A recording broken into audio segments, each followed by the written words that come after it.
জি।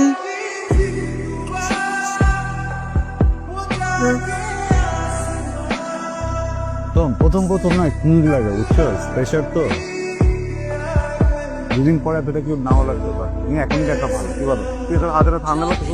ও রূপা, কি করতেছিলি? মায়া খুবই সুন্দর, কিউট। ভজ্জা একদম চেয়ার দিকে তাকানো হয়ে যেতেছে না। মায়ের কাছে যা যায় ওরা ধর্মের মা লেখা যাও। আমি পারবো না। পারবি না? না। না করে আমি মেন রোডে যাবো। মেন রোডে যাই আমি উল্টা হাঁটা শুরু করবো। এরপরে গাড়ি আসতেছে, আমার অ্যাক্সিডেন্ট হলো, আই ডোন্ট কেয়ার।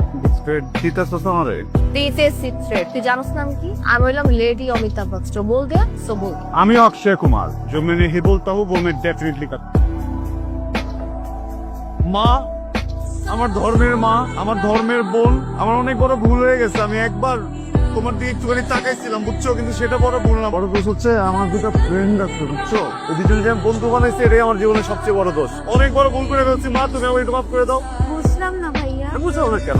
মাফ চাইতেছি বলছো না, মাফ বলছো। জি ভাই। হ্যাঁ, মাফ চাইতেছি না, মাফ করো। সরি ভাইয়া। সরি বলো না, প্লিজ সরি বলো না। আমি ইটস ওকে বলো, বলো ইটস ওকে বলো। It's okay, it's okay. জোরে বলো। It's okay. পিছনে একটা আপুকে দেখতেছো? হ্যাঁ, করে চিৎকার করে বলবো ইটস ওকে ভাইয়া, তুমি তাকা থাকো আমার দিকে, যেন ওর কান পর্যন্ত কথা যায়। বলো ইটস ভেরি গুড। এই ইটস ওকে বলছে। দোস্ত, এরকম পাহাড়ের মতো একটা মানুষের প্রেমে শোয়াই দিলি কেমনে কি? আন্দামা থামিয়া তুই যদি লিখতে যাস কি লিখবি? উড়ি উড়ি। আমি আন্ডার স্পোকেন, হ্যাঁ? আন্ডার থাকবি তুই? আমি তোর বনে ওয়েট, ধর। তুই এটা নিয়ে আমাদের ওয়াশরুমে থাকবি, আধা ঘন্টার মধ্যে আমি আসবো, ওয়েট করবি। Ladies washroom. ইয়েস। লেডিস ওয়াশরুমে কেন যাবো? লেডিস ওয়াশরুম এটা নিয়ে না থাকলে আমি নকলটা করবো কি? চুপ থাকবি।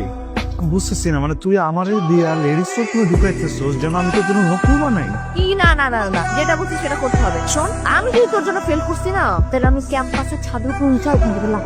ঠিক আছে? তুই খুব ভালো করে জানোস। হ্যাঁ, জানে ও জানে, আমরা সবাই জানি। বিপরীত থামবি তুই, দেখ আমি কি রে করবো। হ্যাঁ ভাই, এটা কোনো কথা? লেডিস ওয়াশরুমে যে আমি নকল করবো? প্রেমিকের জন্য লেডিস আর জেন্টস কোনো ব্যাপার কোথায় যুক্তি আছে? বস তোরা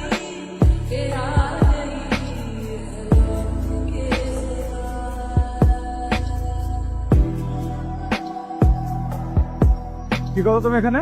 মেয়েদের টয়লেটে কি তোমার কত টয়লেট? স্যার স্যার স্যার, ও রে স্যার স্যার স্যার, ও স্যার ছিঁড়ে গেছে স্যার, তুমি চারটা ছিঁড়ে যাবো তো। ছিঁড়ে যাওয়ার জন্যই ধরেছি। লেডিস টয়লেটে কি কাজ তোমার? কোথায় লেডিস? স্যার ওটা লেডিস ছিল, আমি তো বুঝতে পেরেছি, আমি জেন্টসে ঢুকে পড়ছিলাম। এইসব নাটক বাদ দিয়ে ঠিকঠাক উত্তর দাও। কোন মেয়ের কাছে আছে এখানে? স্যার স্যার প্রমিস স্যার, বিশেষ করে স্যার আমি কিছু জানি না স্যার, প্লিজ অনেক ঝামেলা হয়ে যাবে স্যার। স্যার প্লিজ স্যার এরকম করে না স্যার। সামকুম স্যার। ওয়ালাইকুম সালাম। দেখো তো মেয়েদের টয়লেটে কেউ কোনো মেয়ে আছে কিনা? স্যার বিশ্বাস করেন, কিন্তু সবাই আমার বোন, বুঝছেন না? বন্ধু ওয়াশরুমে যে আমি কি করবো স্যার? কে বোন কে না বোন এটা আমি দেখতেছি। তুমি আমার সাথে চলো। স্যার, কেউ তো ওয়াশরুমে নেই। কি হচ্ছে স্যার, কোনো সমস্যা? হ্যাঁ সমস্যা, ওকে লেডিস টয়লেটে পাওয়া গেল। কে জানে কোন মেয়ের সর্বনাশ করতে লেডিস টয়লেটে ঢুকেছে। ও মাই গড, ছি ছি ছি স্যার। স্যার দেখতে কিন্তু সুবিধা মনে হচ্ছে না, কিন্তু স্যার হরিবল লাগছে। আপনি এক কাজ করেন, আপনি কয়েকটা দিয়ে ছেড়ে দেন স্যার, পুলিশে দাবার না। তুমি যাও, আমি দেখতেছি। পুলিশে দিব না, ফাঁসি দিব না, জেল দেবো, এটা আমি দেখতেছি। তুমি যাও, আসো। তুমি আসো আমার সাথে। আরে তুমি আসো আমার সাথে। স্যার আপনি দিকান ধরেন, স্যার দিকান ধরেন। ঠান্ডার মধ্যে সাদ্দাটা গায়ে দিলে কি হয়? তোর পেট বেদ নাই? বড় হইছস না? নিজের খেয়াল নিজে রাখতে পারোস না? তো সুইট অফ ইউ মা। সুইট অফ হিমা। ওই মোবাইলটার মধ্যে না ঢুকা। কি করতেছো? গলা লাগতেছে তো। লাগবে না কেন? হ্যাঁ, এই যে তোরে পড়াশুনো করাই এই বান্ডিল টাকা দিয়া, আর তুই কি কর? এই বান্ডিল সুন্দর হয়ে আসে। ঠিক আছে, ওখানের মধ্যে ঢোক ঢোক। মা, আমার সবকিছু না তোমার মতো, আমি জ্ঞান দেবো তোমার মতো, বুঝছো? এই জন্য ফেল করি। তর্ক করণের সময় তো মুখ খালি কই পড়ে কেন পড়ে পড়ালেখা করতে পড়া আই না। মারতে তোমার কিছু ভালো কথা আসতে বলতে জোরে দাও কেন? জলদি মতো কি করো? আরে বাপে কত কষ্ট কইরা উনি খালি বয়ে বয়ে ফোন দে দেখ আরাম যাবি। ওই এত রাতে কই যাস? টাইমটা মনটা হালকা করে আসবি।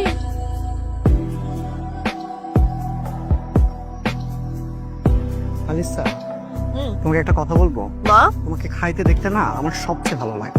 তোমার কখন কি খাইতে মন চায়? এই তুমি কি করস? সুযোগ পাইলাম তাই সুযোগটা কাজে লাগালাম। ওকে চান্স দিছে। নাম নাম নাম তুমি কি সুস্থ? সুযোগ দেবো না কেন? তুই তো স্বৈরাচার প্রেমিক। আমার ইচ্ছা কোনো মূল্য তো তোর কাছে নাই, বিশ্বাস করো দিবিও না। তোর আমি কি কইছিলাম? আমার একটা আস্তা মুরগি খাইতে মন চাইতেছে। আস্তা না, চাপা তুই আর একটা লেগ পিস নিয়ে দিতি দিছস। এটা কি টাইম লাগে নামতে? সময়ের কাজ সময় করতে আসে না, না করলে এগুলাই হয়। আচ্ছা দেখ কি আসছ দেখি, মুরগি আনছিস নাকি চড়ি পাচ্ছিস? কাউয়া আনছিলাম ফ্রাই করে, পরে আর দেবো না। যে পাশের গলি তোর একটা ভাই বকবক করতেছে তো ওরে খাওয়াই। দেখছো কেমন অপমান করে চলে গেল। ওর পুরো তোমার জীবন তো মায়া গমতো করছিস। দেখছো দেখছো কি রনো আমার গিল যেতে রনো রনোর বাচ্চা রনো, তোর ভাগ্য ভালো আমার মা না তোর ব্যাপারটা দেখে নাই। যদি দেখতো না তোর জ্ঞানদারি চালান দিত, জ্ঞানদারি। আল্লাহ, আমি তোমার দুষ্টু বান্দা, যদি মন চায় তুমি আমার দিকে একটু নজর দাও, আমার তোমার বান্দি আলিশা থেকে মুক্তি পাও। আল্লাহ, তোমার বান্দিরে তুমি তোমার মতো সম্ভব। এই জিনিস আমার জীবনটাকে রান্নাঘরের 30 বছরের পুরনো তেনার মতো বানিয়ে দিচ্ছে। আমার মুক্তি দাও, মুক্তি দাও। কিরে আমার জন্য প্রার্থনা করলি? তোমারে বললাম একটু মুক্তি দাও, তুমি কোলে এনে বসায় দিছো। তুমি এই পক্ষ নিলা, সঙ্গে ধরবি না। আরে তুই সবসময় এমন করস কেন? জানোস তো এরকমই। আজ পর্যন্ত আমাকে যা কিছু বলছে আমি সবকিছু করছি। আমাকে যত অপমান করছে আমি কখনো এটা প্রোটেস্ট করি নাই, কমপ্লেন করছি। শেষমেশ কি করলি? শেষ একটা তোলা ব্যানের উপর থেকে 200 টাকা দিয়ে গেঞ্জি কিনা করে নাইকি অরে চান্স দিয়ে দিছে। আমার দিকে কেলা কেলা হাইছে করে মামা চান্স দিতেছি, মামা চান্স। তোর আমি দরটা ভাইগো না ঘরে। হ্যাঁ, শুধু কাদাকানি নি স্টিক করে মরে যাবো এক রাতের ভিতরে। খুনাখুনি কুবাকুবি মারামারি সব পারি। এখন আমি জাত পকিট পূর্বপুরুষের ঐতিহ্য কইছি তুই বাড়াতে। আচ্ছা আচ্ছা দাঁড়াও শোনো, 500 দিলাম এটা ওরা। ওই পোলার কিডনি বেচা নাইকের জুতা কিনা ওটার থেকে ভ্যানের উপরে লোক 150 টাকার এটা আমি বেচছি। তোমার তাহলে কিডনির দাম দাঁড়ালো কত? কি ভাই আপনারা দুইজনের মাথাটা একটু আগ্রহ দেন। কেন? আমা একটু বদয়া দেবো। বুঝলাম না বদ্ধ মানে। না হয়েছে কি, ওই যে বাইরে আছে না, ওই ব্যাপারটা দেয়া দিছে। দিয়া সেটা কইছে আমরা দুইজনে একটু বদয়া দিয়ে দিতাম মাথাটা। তোরা টাকা বলে যা। হ্যালো রে, আমার কিউ টিকটিকি টা কই রে? দূরে রে। একটু সময় লাগবে রে। সহ্য হয় না রে, এত ধৈর্য ধরতে পারবো না। 10 মিনিটের মধ্যে আয়। পাগল হয়ে গেছো? জানোস না আজকে তো আমার সব ভাড়াটারে তুলতেছি না, এটা তো আব্বারে বিদেশে পাঠাবো, তারপর না কিন্তু আমি কমিশন পাবো। যখনই তোরে কিছু একটা বলি তখনই তোর তাল ভাঙা শুরু হয়ে যায়। মানে এত কিছু শুনতে চাইতেছি না। 10 মিনিট মানে 10 মিনিট রনো। বোঝার চেষ্টা কর। শোন, 10 মিনিটের মধ্যে তুই যদি আমার সামনে আসস তাহলে ভেরি গুড, আর যদি না আসস তাহলে গুড বাই। আমার গুড বাই মানে তুমি বুঝছস, পৃথিবী থেকে আমার একেবারে গুড বাই। রিশা আমি তো হ্যালো রিশা হ্যালো